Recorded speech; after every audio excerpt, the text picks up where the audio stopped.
Olá! Começa agora a segunda edição do programa Crítica de Ponta de 2017 e nós começamos a edição de hoje falando de cinema. A repórter Andressa Zafalon conferiu o filme A Cabana e conta pra gente as suas impressões sobre esta produção. O best-seller mundial A Cabana, de William Young, recebeu a adaptação e encontra-se nos cinemas brasileiros desde o dia 6 de abril. Dramático do começo ao fim e capaz de arrancar choro dos espectadores pela história comovente, o filme traz reflexões sobre o amor, perdão, perdas, depressão e possui um caráter religioso. O enredo do filme conta a história de Mackenzie, que se sente culpado pela morte da filha de 6 anos, assassinado durante uma viagem em família.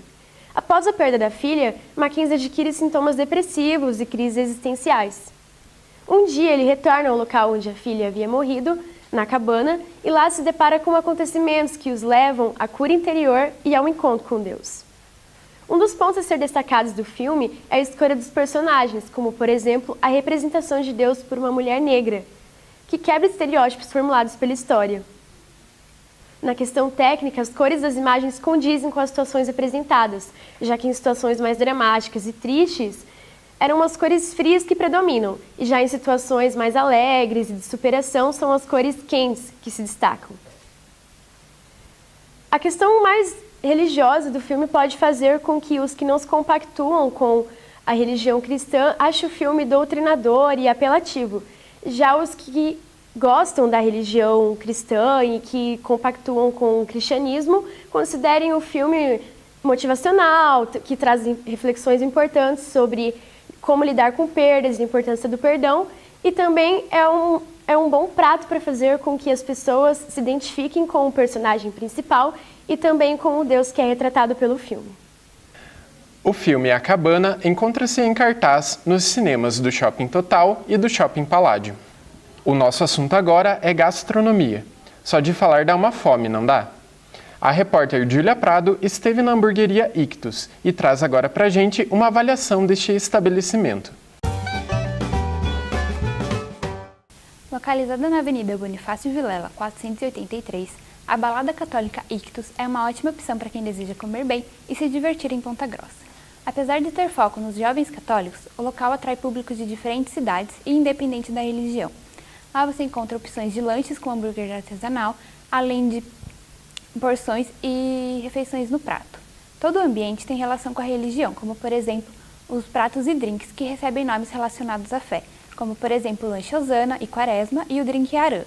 Todos os drinks são sem álcool. O ambiente é muito agradável e toca uma música religiosa de fundo durante toda a noite. A Ictus funciona de terça a sábado a partir das 19 horas. E você, se liga na programação local, produzida aqui no Paraná? A repórter Gabriela Claire fez uma crítica do programa Plug, produzido pela RPC. O programa Plug, produzido e distribuído pela RPC, é o único da emissora e um dos poucos da TV aberta que se dedica inteiramente às pautas culturais e turísticas dos municípios paranaenses.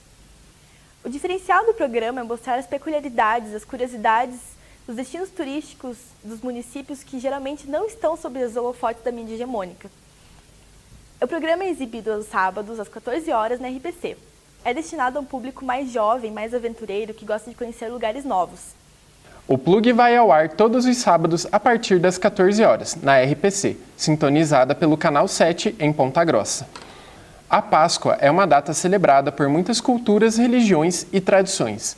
A repórter Jaqueline Andrioli fez um panorama sobre a data. A Páscoa é uma data comemorada de diferentes formas por variadas culturas. É uma data que abriga histórias de povos antigos e muitos significados. O ovo de chocolate é o principal símbolo comercial da data. No Brasil, é costume comprar e presentear alguém com ovos de chocolate. A religiosidade também está presente nas comemorações brasileiras, com a realização de procissões e a confecção de grandes tapetes coloridos pelas ruas. Na Alemanha, a Páscoa é comemorada junto com a chegada da primavera. Por isso, é comum enfeitar árvores com ovos de galinha pintados com tinta de papel. A origem do ovo de chocolate também é antiga. O ovo é símbolo da vida e o chocolate é alimento sagrado para muitas culturas. Neste ano, a Páscoa é comemorada no dia 16 de abril. Nesta época de Páscoa, é muito comum as culturas cristãs fazerem a encenação da Paixão de Cristo. A repórter Ana Cláudia Pereira conferiu grupos de teatro em Ponta Grossa, que fazem a encenação. A semana que antecede a Páscoa é marcada por celebrações religiosas e também por atividades culturais, como a representação teatral da Paixão de Cristo. Além da narrativa bíblica, elementos oriundos da tradição cristã normalmente são incorporados aos roteiros da peça, como o momento em que Jesus encontra com sua mãe Maria. Em Ponta Grossa, o grupo Passio Christi representa a Paixão de Cristo desde a década de 1980. Neste ano, o roteiro promete trazer outros momentos da vida de Jesus, como, por exemplo, o milagre da multiplicação dos pães. Isso promete emocionar, mas, por outro lado, pode ser que tire o foco da parte principal, que é a crucificação. O grupo de teatro da paróquia Nossa Senhora de Fátima também apresenta a Paixão de Cristo há mais de 20 anos. Normalmente, a apresentação é realizada no pátio da paróquia, que fica localizada na Vila Cipa.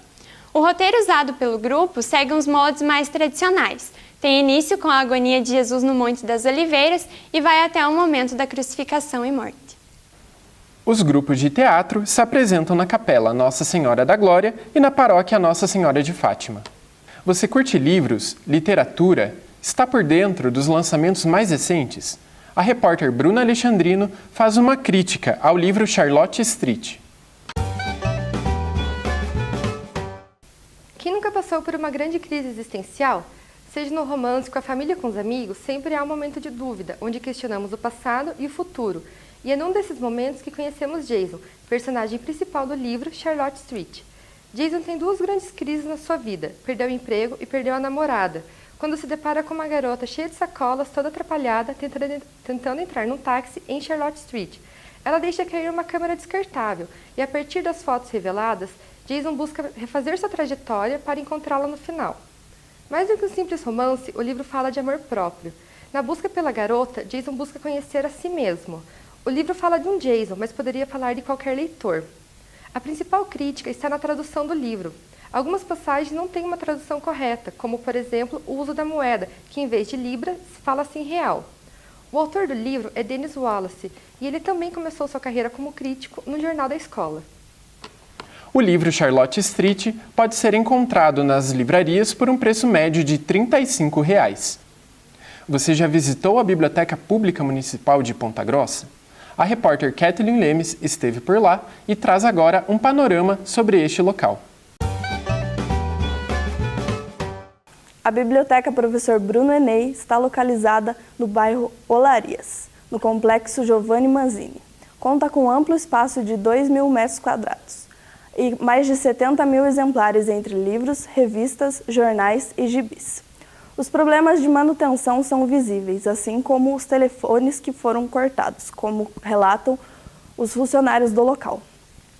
Um ponto positivo do local é a adaptação para pessoas com deficiência, como rampas e elevadores de fácil acesso, e também o acervo de livros em braille e libras.